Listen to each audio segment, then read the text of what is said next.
मुख्यमंत्री होगा सीमांचल का बेटा होगा, और सीमांचल से इंसाफ उसी वक्त होगा जब यहाँ का बेटा पटना के जालिमों के सामने कुर्सी डालकर पैर पे पैर रखकर बोलेगा।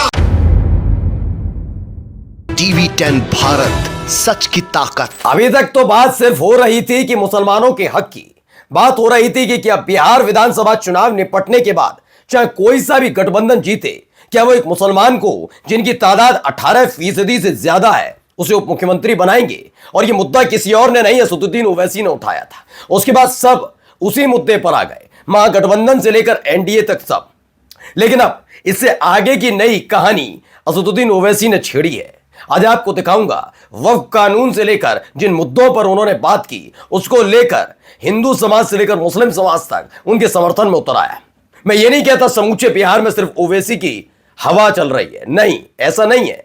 लेकिन सीमांचल में इस समय हालत बहुत खराब है दोनों गठबंधनों की, कि कैसे भी करके पार पाया जाए, कैसे करा जाए कोई एक ऐसा समीकरण तैयार जिससे असदुद्दीन ओवैसी की धार को कम किया जा सके। ऐसा नहीं है कि एनडीए को डर नहीं है, बीजेपी को जरूर वोटों की कोई चिंता नहीं मुसलमानों की, लेकिन उन्हें मालूम है सरकार बनाने के लिए उन्हें अपने सहयोगियों की जरूरत पड़ेगी, और जो सहयोगी चुनकर अपने सदस्यों प्रत्याशियों को विधानसभा भेजेंगे वो मुसलमानों के बिना संभव नहीं है। आज मैं दिखाने जा रहा हूं एक नया शिवूका जिसने नई टेंशन वोटिंग से हफ्ते भर पहले इन राजनीतिक दलों को दे दिया। नमस्कार, मैं हूं प्रज्वल गौतम और आप देख रहे हैं टीवी 10 भारत। सबसे पहले जरा सुनिए, असदुद्दीन ओवैसी का पुराना वाला ये बयान है, लेकिन सुनना चाहिए, आपको दिलचस्प लगेगा। अब असदुद्दीन ओवैसी उप मुख्यमंत्री पर राजी नहीं होगा, मुख्यमंत्री होगा सीमांचल का बेटा होगा। मुख्यमंत्री होगा तो सीमांचल का बेटा होगा, और सीमांचल से इंसाफ उसी वक्त होगा जब यहाँ का बेटा पटना के जालिमों के सामने कुर्सी डालकर पैर पे पैर रखकर बोलेगा, अब बोल, अब सीमांचल का इंसाफ तुझे करना है। तो नया शिवूका छूट गया। पहले तो ये कहा जा रहा था कि भाई होगा, ये होगा, और जिस पर सबके सब आ गए। अब सवाल पूछा जा रहा है कि बिहार, ऐसा थोड़ी ना कि बाद में नया राज्य बना, बिहार तो राज्य था ना जब आजाद हुआ, आजादी के बाद बना।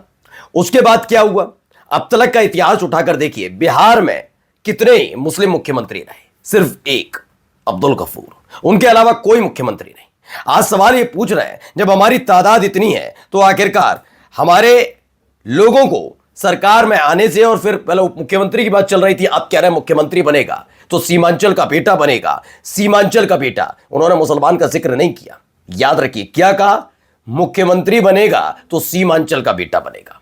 अब सीमांचल का जिक्र किया जा रहा है, क्यों ये इर्द गिर्द समट कर रह गई ये कहानी, गया छपरा, तुम यहां के तुम वहां के, सीमांचल पर ध्यान क्यों नहीं?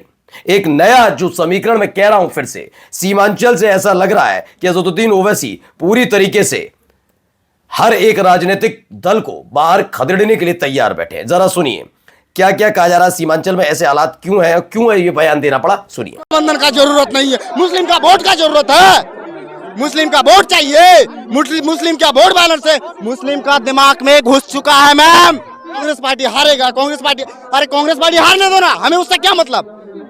हमसे मतलब है बिहार बचाना है, रोजी रोजगार के बारे किसी का बारे बोलेगा ही नहीं, सिर्फ बोलना है शिक्षा का बारे, रोजगार के बारे, इतनी नाराज बोलेगा ही नहीं, इतनी नाराज, बहुत दिल में नाराजगी है उसका बारे में। तो अभी किसकी सरकार लाना चाहते हैं? अभी हम सरकार लाने चाहते हैं ओवैसी का, हर चीज मुद्दा के बारे बोलता है, ओवैसी साहब का सरकार लाना चाहते हैं। ओवैसी की सरकार के लिए कहा जा रहा है कि जो मुद्दे उठाने चाहिए थे राजनीतिक दलों को वो ना उठाकर इधर उधर की बातें करने में जुटे हुए थे। अब क्या ये भारी पड़ने जा रहा है, ये एक सवाल उठने लगा है कि क्या वाकई हालत खराब होने जा रही है इन लोगों की। आइए अगली खबर दिखाता हूं आपको, जरा इधर सुनिए क्या कुछ कहा जा रहा है। ऐसा यहाँ का माहौल है। तो दोबारा आरजेडी के लिए चांस नहीं है यहाँ। इस बार अवेसी 1 लाख पार है, इस बार किसी का हवा नहीं चलने वाला। लेकिन वैसे के बारे में लोग बोलते हैं कि हैदराबाद का है, यहाँ करके क्या जरूरत है चुनाव लड़ने की, बिहार में सरकार बनेगी आरजेडी की।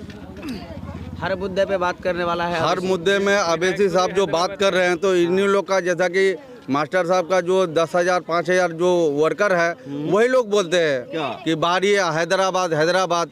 तो भाई आपका कौन सा है? ये आपका भी तो इटली का है। सोनिया गांधी, राहुल गांधी कहाँ का है? वो भी तो बाहर का है। बीजेपी वो वाले तो बोलते हैं केटली की, वो तो यहाँ की नहीं, हम लोग भी आप बोलते हैं। तो अगर अख्तर उल ईमान ने कूचा दामन छोड़ दिया तो यहाँ आरजेडी का वजूद खत्म हो जाएगा, इसको लेकर भी कहा जा रहा है। उन्होंने कहा कि ये सोच समझ कर कोई बयान दीजिए। अब देखिए वहीं पर आरजेडी और एआईएमआईएम के प्रत्याशी क्यों भिड़े। पहला मुद्दा है बीजेपी भगाओ बिहार बचाओ, और मास्टर मुजाहिद बेस्ट। ये वाला एमआईएम जो है वो फूट डालो शासन करो वाला रहतागिरी करता है। वो टिकट के लिए जनता के लिए नहीं आए हैं, उनको मालूम था कि इस टाइम यहाँ से जेडीयू नहीं जीतेगा। तो ये एआईएमआईएम और आरजेडी के समर्थक आपस में भिड़ते नजर आते कि चीजें सारी पॉलिटिकली कैसे चलती हैं इसे समझना चाहिए। हो सकता है कि यार एक राजनेता इधर नहीं तो उधर, जैसे चंद स्वराज के जिन एक नेता की हत्या हुई है, उस हत्या से जुड़ी कहानी भी आप सबको पता ही होगी। इस हत्या से जुड़ी कहानी में आपको पता होगा वो आरजेडी के कभी नेता रहे दुलार चंद यादव, ये लेकिन फिलहाल चंद स्वराज के साथ गए थे। अब एक डेट डाटा है, भारतीय नेशनल कांग्रेस और भारत का मुसलमान। कर्नाटक में 13% मुस्लिम आबादी है, मंत्री सिर्फ 2। तेलंगाना में 12.5% मुस्लिम आबादी है, मंत्री 0। हिमाचल प्रदेश में 2.5% मुस्लिम आबादी है, मंत्री 0। तीनों राज्यों में कांग्रेस की सरकार है। कुल मिलाकर 62 मंत्री लेकिन सिर्फ 2 मुसलमान, यानी 3 राज्यों की संयुक्त मुस्लिम आबादी 28% होने के बावजूद कांग्रेस के मंत्रिमंडल में मुसलमानों की हिस्सेदारी 3% से भी कम है, ये ऐसा कहा जा रहा है। अब सुनिए एक और असदुद्दीन ओवैसी का बयान। एक बयान जब बोलते हैं खास तौर पर अपने विरोधियों को टेंशन में डाल देते हैं। मैं आपसे ये पूछना चाहूंगा कि नरेंद्र मोदी ने और उनकी सरकार, जिसको नीतीश कुमार की तारीफ हासिल है, जो नया वक्फ का कानून बनाया है, क्या आप उस वक्फ कानून की तारीफ करते हैं? क्या आप उस वक्फ कानून की तारीफ करते हैं? कितने लोग नहीं तारीफ करते, हाथ उठाइए। तो इस सामने अमर की जनता से अपील की, क्या की है। नरेंद्र मोदी पूर्णिया का बिहार में थे और जनसभा को संबोधित करते हुए कहा, नरेंद्र मोदी की सरकार ने नीतीश कुमार के सहयोग से नया वक्फ कानून बनाया, क्या आप इस कानून समर्थन करते हैं? हम आज मोदी और नीतीश कुमार दोनों को साफ संदेश देना चाहते हैं, हम इस कानून को पूरी तरह खारिज करते हैं। कानून हमारी मस्जिदों, दरगाहों, खानकाहों और निशाना बना रहा है। इसको लेकर एक नया मुद्दा छेड़ा है। 2 मुद्दे हो गए अब, सीमांचल का बेटा मुख्यमंत्री और वक्फ बोर्ड वाला।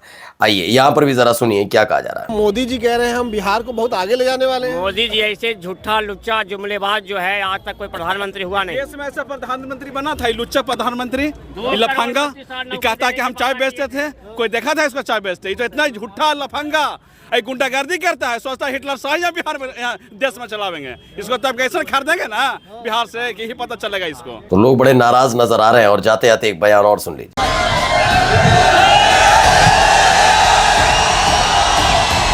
चालू करिए, जो छत पर बैठे हैं अपना फोन खोल, लाइट चालू करिए, सब चालू करिए। हम ये लाइट बताकर मोदी को बता रहे हैं कि तुम्हारी और जेडीयू की बत्ती गुल करेंगे इंशाअल्लाह। जेडीयू और बीजेपी की बत्ती गुल करने का ऐलान कर दिया ओवैसी ने। नमस्कार।